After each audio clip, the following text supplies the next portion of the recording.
Well, good morning. It's my day off today.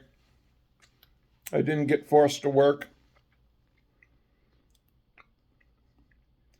The postmaster said that I don't have to, but she'd like me to volunteer, which was cool. But I was happy that I didn't have to. I have tomorrow off as well.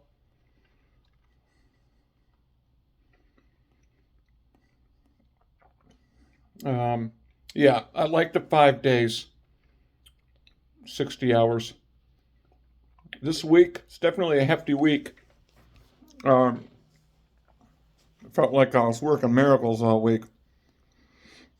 Um, Getting out of the office late because I'm double casing. And so therefore, then I have a piece and it's hefty. And then what makes it worse is having to go back to the office and get packages. The office is having a hard time getting the trucks to drop the packages for Amazon early. So Amazon's showing up at like 4 in the morning. And they might have like 29 pallets of parcels. So obviously, when you have 2 to 3 people sorting the packages, you're not going to get it done by 8 o'clock. So it really, really makes problems because we have heavier volume now, seems. It's a heavier week. But we lose time for going back to the office. I mean, and it really causes chaos. I'm not bitching. Without Amazon, I probably wouldn't have the job at the post office. Probably not. There wouldn't be a need. And they probably would get rid of Roots. Because,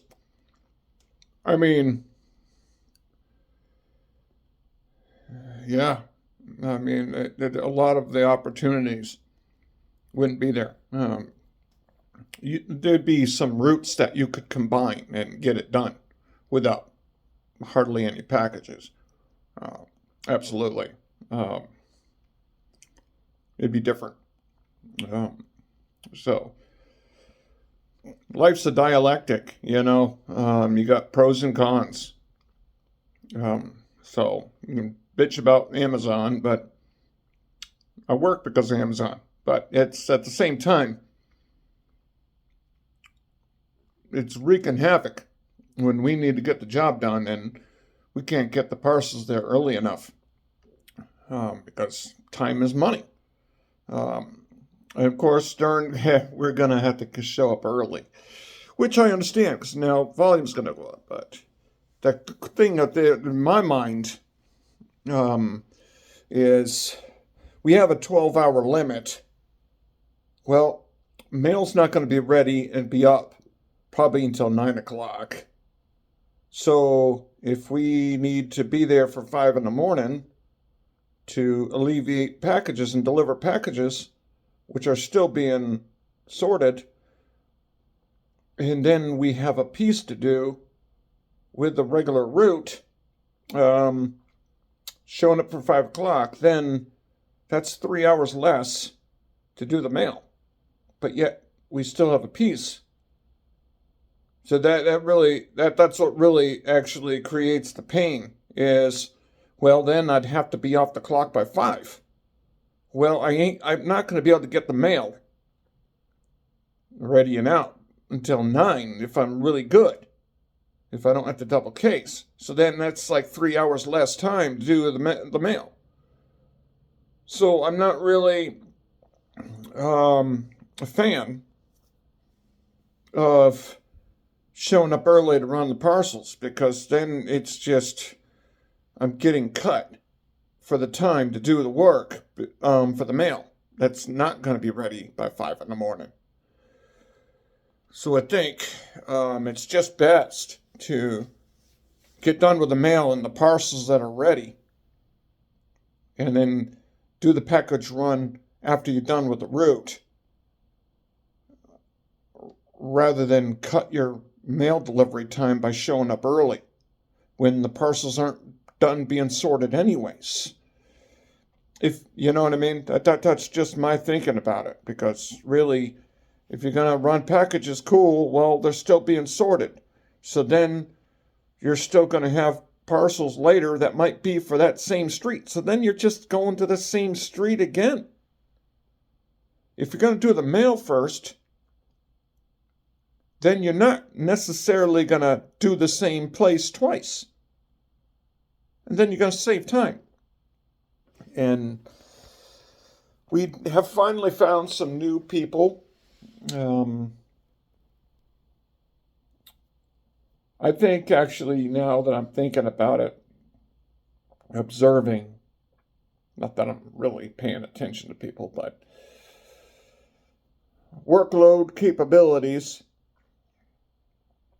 for people who can't really handle volume so much, having them run parcels and do pieces is the better option than giving them a full route.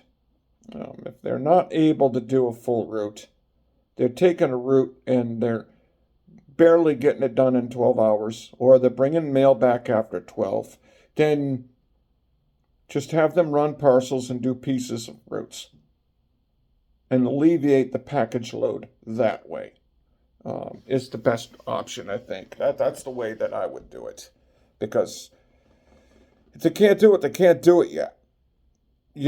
So then all you're doing is you're bringing mail back to be double cased the next day, which takes longer. Because if you have a lot of DPS to case it, yeah, you just finger the mail and plug it. But if you're filling up the dividers, it's really stiff and it's time consuming.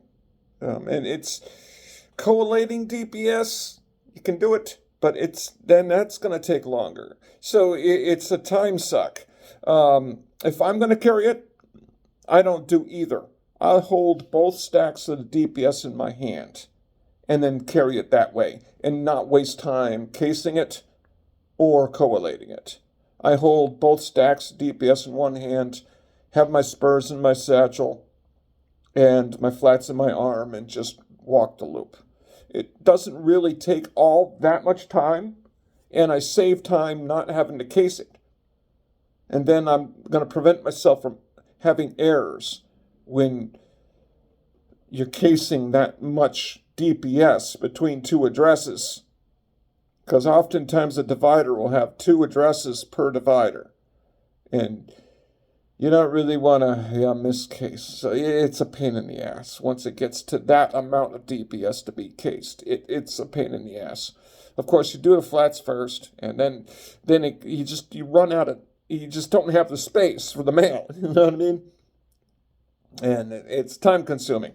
So that happens because the mail wasn't finished, and so that creates problems the next day casing it, which then you have a carrier who's now casing longer, who hits the street later, and therefore causes problems. So better to just have the new people run parcels and do pieces of routes,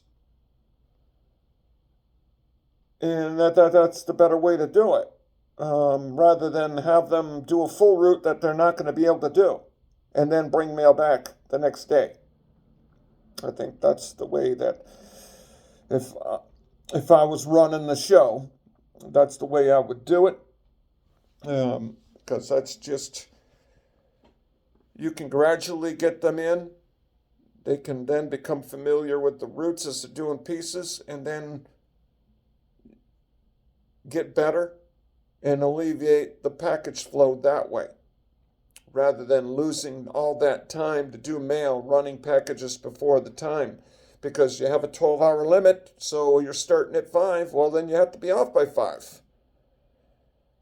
Mail's not ready until 9, well, then that's a lot less time to do the mail, you know what I mean? And that is what really, I think what I'm going to do when that happens is I'm going to run the packages like I'm told, but I'm also going to bring some mail.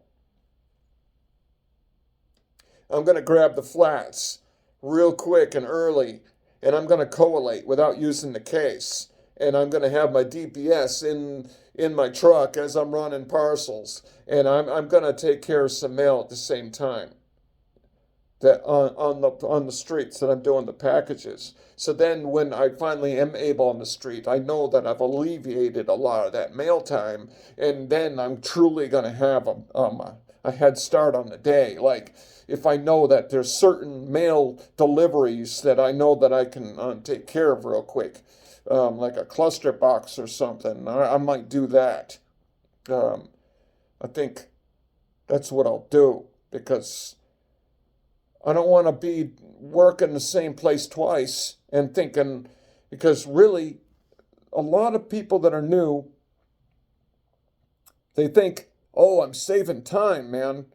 I'm running all the packages. You know, if you're going too far ahead, if you're not passing the address and you're going to go out of your way to run packages, you're losing time. Now, if you're passing the address on a way to a park point, deliver the package. Yeah, you're saving time. But if you're going out of your way, you're not saving time because you're only going to go back to that address again. So therefore, you're going to lose time doing that.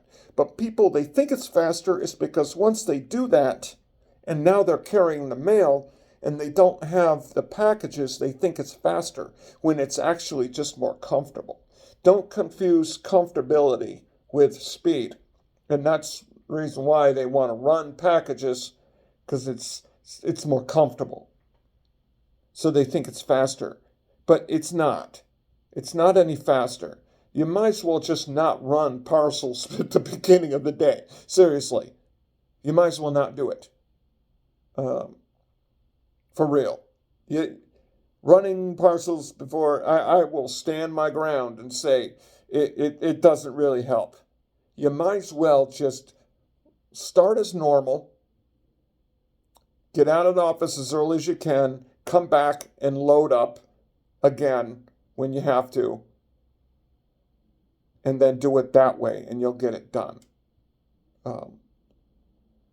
Running parcels early doesn't really do anything, especially when you're working at 5 in the morning in the wintertime. It's dark. It's nighttime. You can't see crap. People's numbers aren't viewable from your vehicle, and if you don't, you know what I mean? It's a pain in the ass, and you could look at it as a safety issue. It's a safety issue. People one time approached me because they thought I was a robber, and they were like, what the hell you doing? Oh, okay, you're a postal worker. They're not expecting to see you at 6 in the morning, and they see you lurking around their property. It can be kind of dangerous. They're not going to expect to see a postal worker delivering a package at 6 in the morning at night. What the hell are you doing around my porch? You know, safety, we all want safety. It's not too safe, to be honest with you. I mean, in this area, people, it's not like some areas where everybody's armed and ready to shoot you. You hear all these stories of people showing up at the wrong door by mistake and getting shot. I mean, yeah.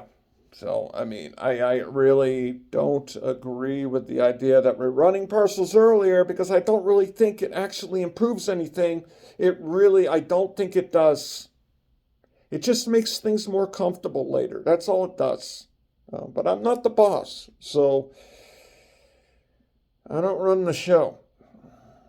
And if I ran the show, I wouldn't run parcels like that. I'd have the PTFs running parcels and doing pieces because they're new, and obviously they're not going to be able to go through the routes like a regular or a seasoned person that knows the routes can do. So having them do pieces and running the parcels is the best bet. to buffer that out. Freaking sun. So I think that's the better bet. That's the way to go. So yeah, it was a hefty week. I got the mail done. I double cased every day. I got out of the office at like 10:30, 11 o'clock every day. Then I had the route to do, and I had double mail on a piece. I was a miracle worker this week. I enjoyed the time off. I had the long weekend last weekend, and I had Tuesday off. So I made up for all that with all the 12-hour days. Monday, Wednesday, Thursday, Friday, and Saturday were all 12-hour days for me. And yeah, I had to boogie to get everything done. Every single one of those days, I had to boogie. I was boogieing. I wasn't messing around. I freaking flew. You know what I mean? That's just what happens when you... And that's another reason why I'm not really a fan of this running packages, because what that means is we're casing, we're going to be leaving the office late, and knowing that you're getting out of the office at like 11 o'clock, it's like there's a feeling to it. When you are on a route, that's the thing. I mean, I'm not crying about double casing. It's overtime, and I'm a T6. So, but the positive of having like your own route is once you know your route, you can get in and out. If everything's ready, you can get out of the office by 8:30. If everything's ready, I can be out of the office. Like there's this one route, I almost bid it, and I would have got it, but I was teetering. I like the T6 position. It get more money, but I like Route 41. That's the route I'd want to be on. Yeah, I can be cased up and out of there if everything's ready by 8:30. You know what I mean? I can be delivering mail by like 8:40. That's early. And when you think about like if I take like the average of 5 to 6 hours to do it on the street, then I'm done by 1:30, 2 o'clock, simply because I got out of the office and was delivering by 8:40. You know what I mean? It makes a big, huge difference. You hit the street early, you feel better because you hit the street early, and now you're okay. You don't leave the office knowing you're behind, because when you're leaving the office and you know it's 10:30, you're like, crap. You haven't even hit the street yet, and you already have this feeling you're behind. So it plays a little mind trick on you. You're just like, damn, dude. You're like, crap, I'm behind. Shit. So therefore, yeah, that's single casing can be good because you're just hitting the street real quick and early. You know what I mean? That's the importance of like getting things early and having the problem with having parcels being dropped off at the place so late. It really screws things up really badly. And really causes problems because then we have to go back to the office again and load up again. You know what I mean? If I was in the supercharge up above, I would levy fines for the truckers in part of the contract. I'd be like, you need to drop off at X amount of time. If you don't, we will levy a deduction or a fine for every hour late or every half hour late. If you do that, then they're going to be earlier because it's going to mean money. Just think about it. Oh, we're going to use the strong arm of being powerful Amazon. Okay, then you just use your strong arm. Okay, pay postage for every one of them freaking packages. Yeah, buddy. Imagine paying postage for a cat litter. 25 pounds. How much would that cost in postage? So, I mean, obviously, Amazon has DSPs, like delivery service partners working inside their warehouses. They got Amazon Flex drivers coming in there. They got their own people. They got UPS. So what? If the post office would stop and use that, it would affect their business. Eventually, they would understand the cost of their business without the use of the post office delivering them. And you'd be like, well, okay, then pay postage. So then I think they would eventually then be like, okay, we'll make sure we deliver the parcels to your places earlier to make sure. You know what I mean? That's the way that I would play it. Because when it comes to that kind of leverage, I think that we would have that leverage to be able to pull that off. It's not the other way around like everyone thinks it is. Because, okay then. Okay, Amazon, then stop using the post office. What are you going to do? It's not really the post office that's going to hurt, right? I mean, seriously. Who's really receiving the benefit in the relationship between Amazon and post office? You know what I mean? Amazon's the one receiving the benefits, not really us. I don't really think it's us that's receiving. I think Amazon is actually being helped or receiving the better end of the deal because they're able to deliver at the end, and therefore the sellers are able to make that money either selling to people because they have that ability to use the post office. So levying some kind of deduction based on times of delivery would be a good way to handle these late trucks that are just basically showing up late whenever they want to, you know what I mean? And affecting the mail and screwing everybody over pretty much. That's the way it is. That's the way I see it. The topics. I'm not an expert on economics, but I have read and heard and listened about shareholder primacy and privatization of the post office wouldn't make things any better. I mean, it won't. And you'll have robots and DSPs, or the version of a DSP in the post office. Absolutely. I mean, that's the thing to think about is like, really, they never give more.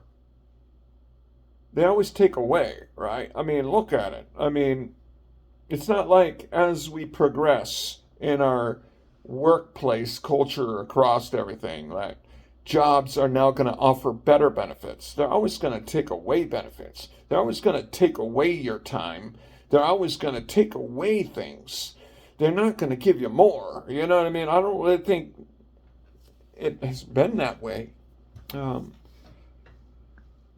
mean, when you think about, I overheard a supervisor asking, are we going to be delivering on Thanksgiving?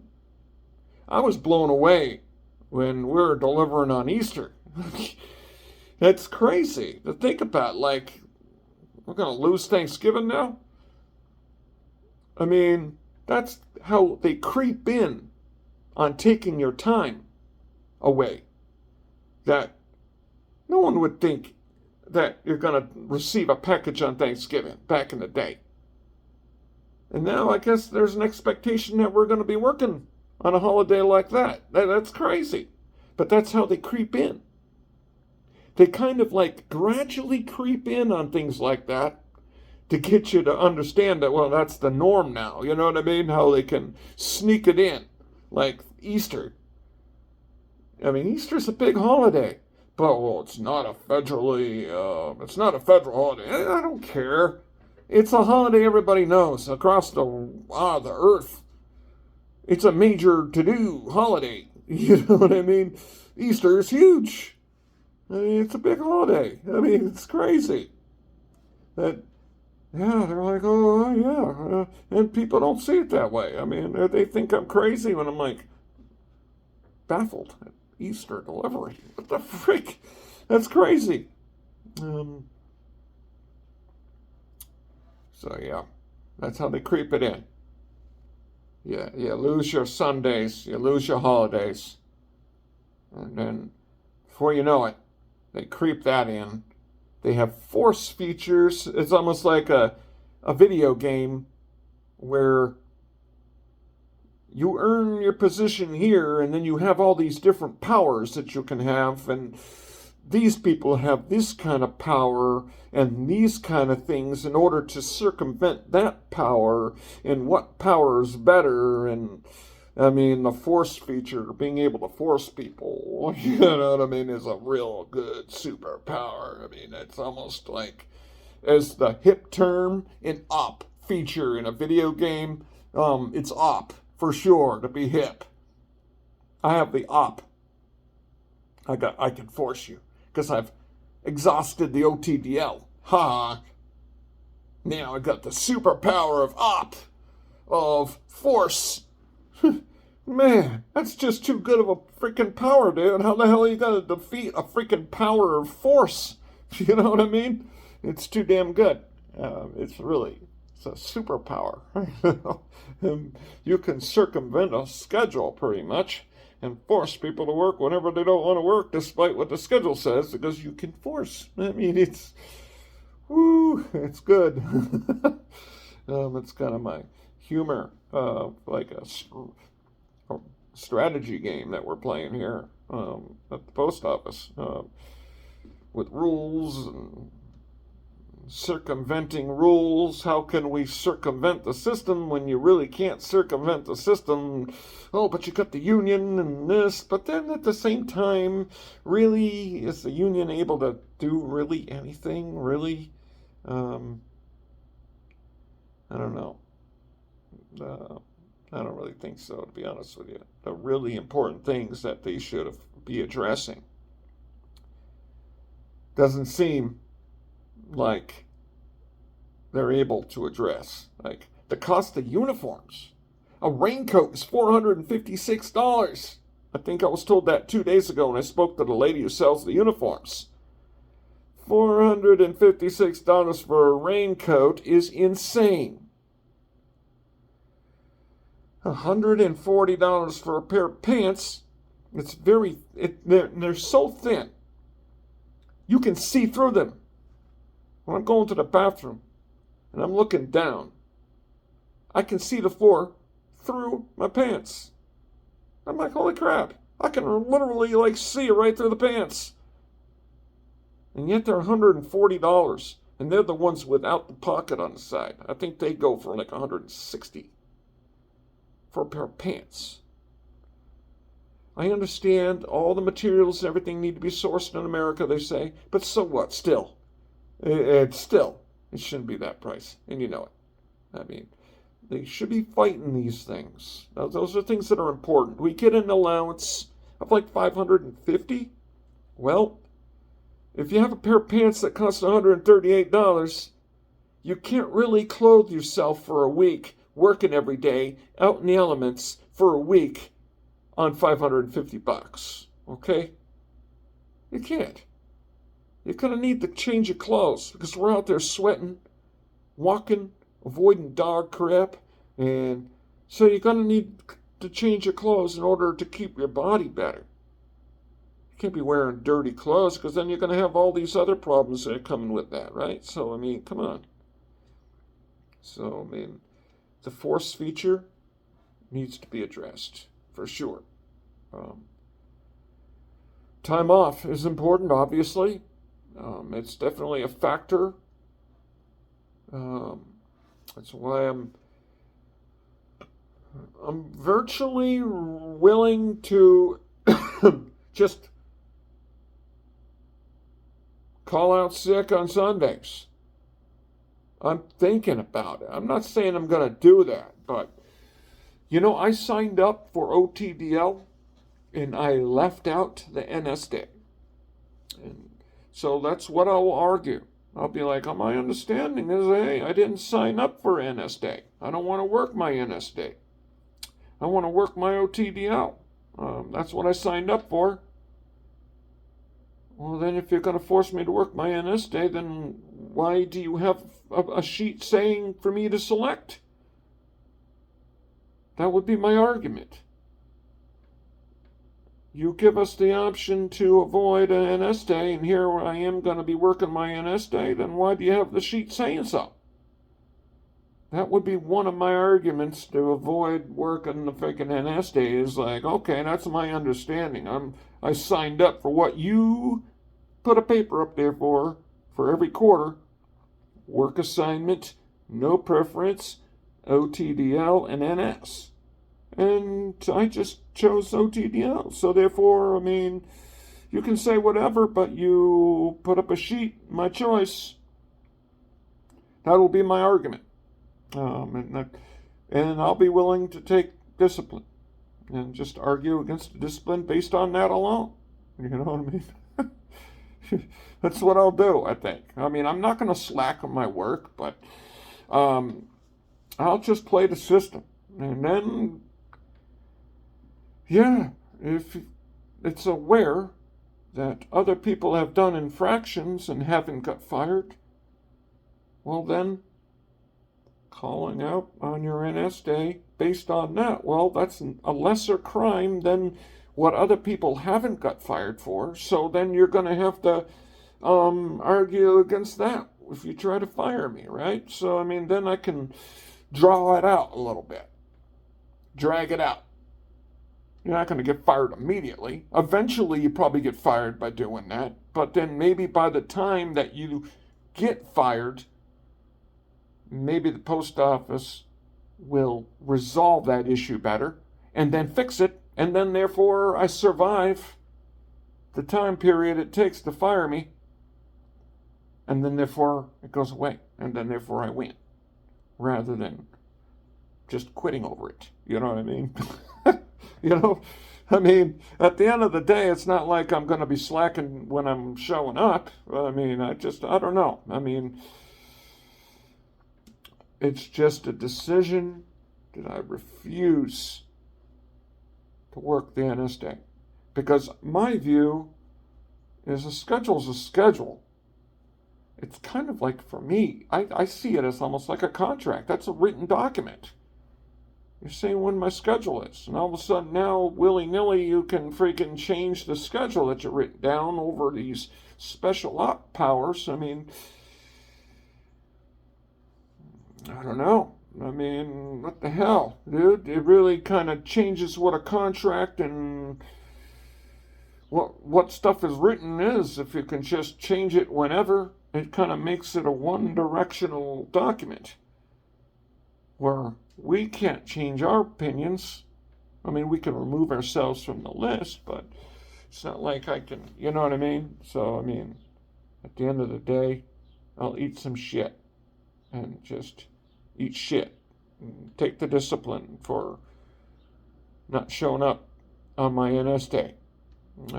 Because I didn't sign up to work on my NS day, so therefore, fuck it. I mean, another layer of that is I spent I think you guys know, I think it's about, 3.5, 4 years? Maybe a little bit more than 4 years as a CCA. Obviously, a lot of it by choice because I moved, but still, a lot of CCA time.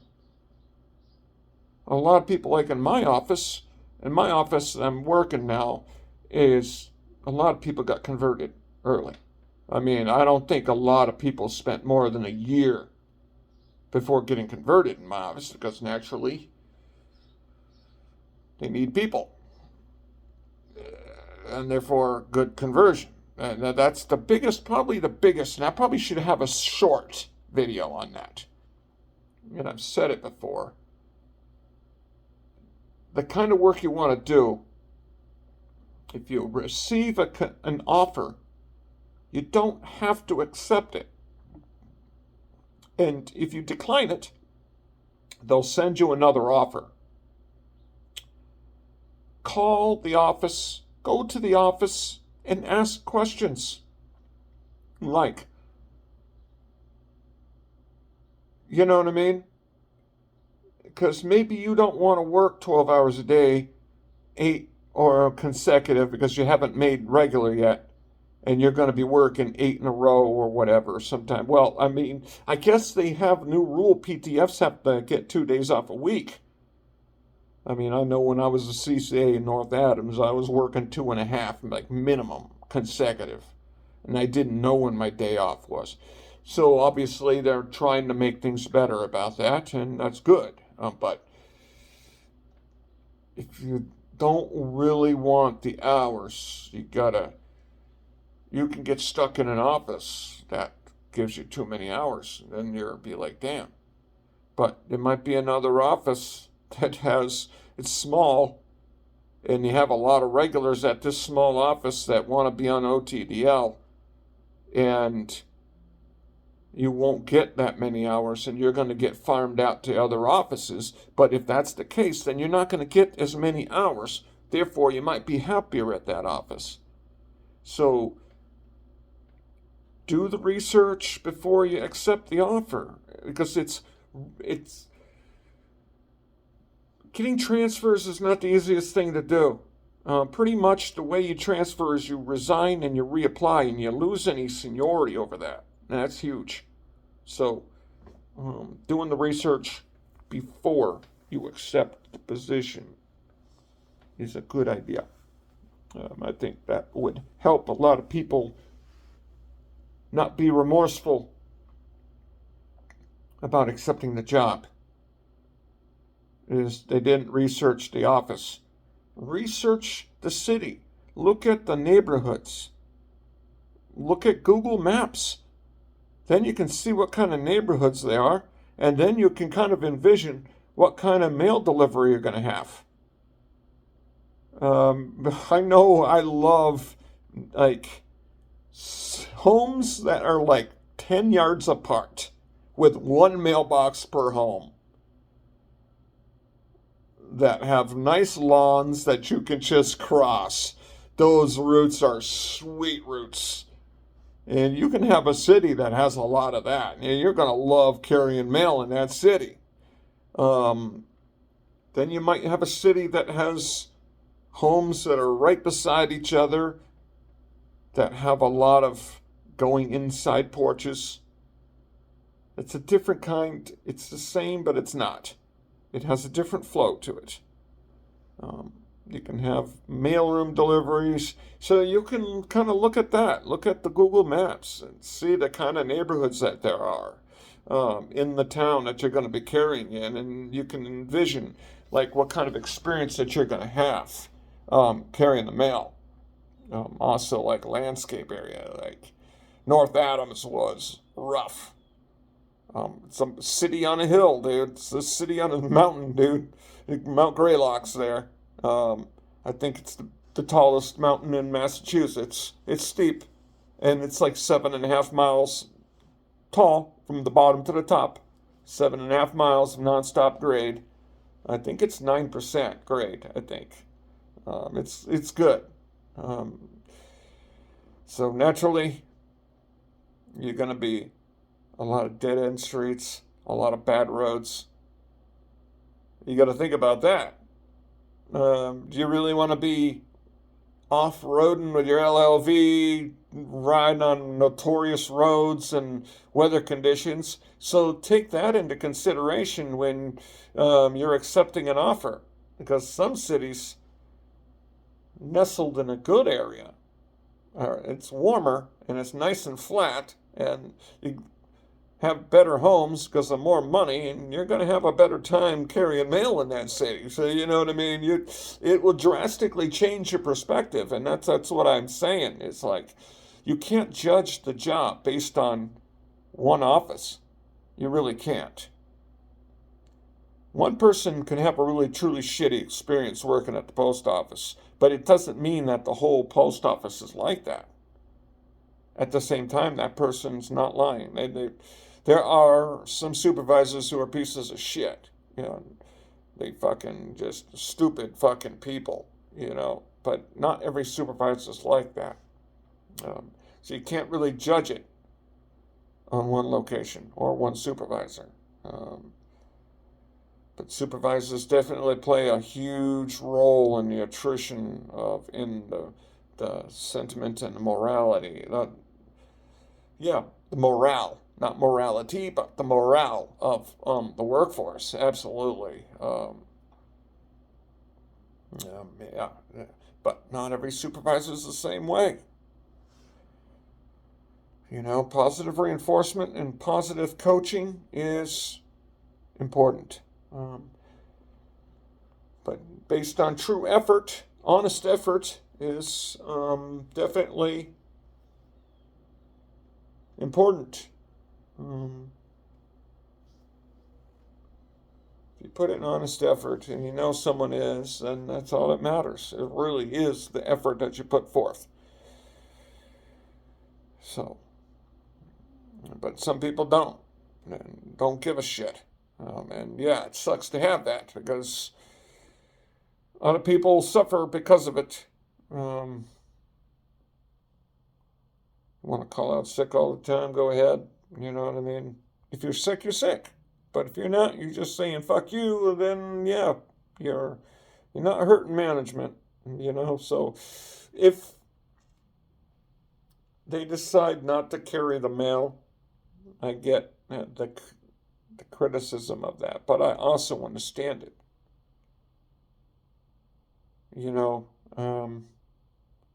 Can't have carriers just saying fuck you and not showing up. I mean, so the dialectic of life, right? I mean, the pros and cons, the forces of the negative and the positive. I can understand why life's about how we split things into two. Is because it always seems like it's a force of two that we're facing all the time. And therefore, we naturally think in twos because it's easy to focus on good and bad when there might be other facets to it too. But then, yeah, it's easy to just get caught up in that. So, but yeah, it's good to make the money. It's good to balance having easy days and like that because I want to do things in my life that is important to me, like fitness. I'm going to get on my bike today, and that's important. And when I'm working on 12-hour days, I have to get to work. I get up an hour. It's like 2-hour process. An hour and a quarter on the way back. So that's like 15 hours of my day I'm devoted in my activity to going to work every day. So it's really tricky for me to put forth the effort during my 12-hour days to get on the bike and work out. If it's an 8-hour day, I can do it. But on a 12-hour day, I prioritize